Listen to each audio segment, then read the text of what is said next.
This is not an easy subject to talk about, but it's really important, and we're opening up the conversation today on Eyewitness News at noon. We're talking about suicide. In 2011, Indiana had the highest rate in the country of teens who considered suicide and the second highest rate of those who attempted it. Now, that's according to a report from the Indiana Youth Institute. Today, we're joined by Kimball Richardson, a mental health counselor with Community Behavioral Health. Kimball, thanks so much for joining us. You're welcome, and thank you so much for bringing this awareness to this topic. Why is this such a hard topic for us to talk about? We don't talk about mental health issues. I think, unfortunately, there's still a stigma. It's decreasing, but there's still a stigma around mental health and addiction issues, and talking about it out loud and bringing it to the surface is so important. We appreciate it. Let's talk a little bit more about suicide.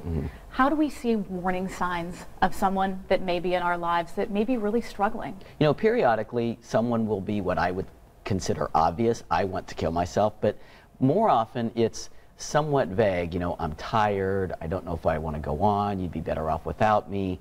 I need to think about ways to get out of my hurt and depression, and just being aware that those could be signs of suicide is important. We also need to look for nonverbal cues, such as somebody maybe not participating in activities that they have really loved in the past.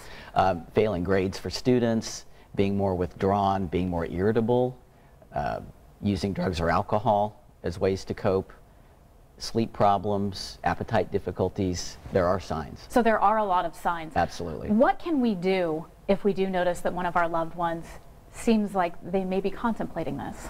Well, three things. If it's a dire emergency and you think something's going to happen right now, you can always call 911, and we suggest that you request what's called a CIT officer, which is an officer that's had special training in dealing with emotional and chemical dependency issues.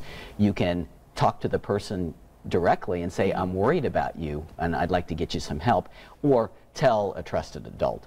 In addition, I would really encourage people to go to a website called havehope.com, and that'll give you lots of information for parents, educators, and teens directly.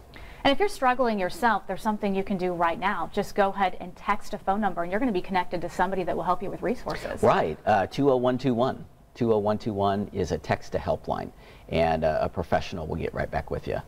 In your experience, once we talk about these problems, you really run into some people that open up about things that they've dealt with in their own families. So we just need to start the conversation. This is nothing to be embarrassed about. We want people to get that help. There's an awesome event this Saturday downtown on the canal. You can go to the American Foundation for Suicide Prevention. It's called the Out of the Darkness Walk, and it helps bring survivors and folks together as a way to, of course, it's a fundraiser, but it's an awesome way to come together and learn how we can support each other. Well, thank you so much for coming in. We really appreciate it. We want to put that information on our website. If you are struggling, make sure you reach out for help. Kimball, thank you very much. You're welcome. We appreciate your time today. Julia?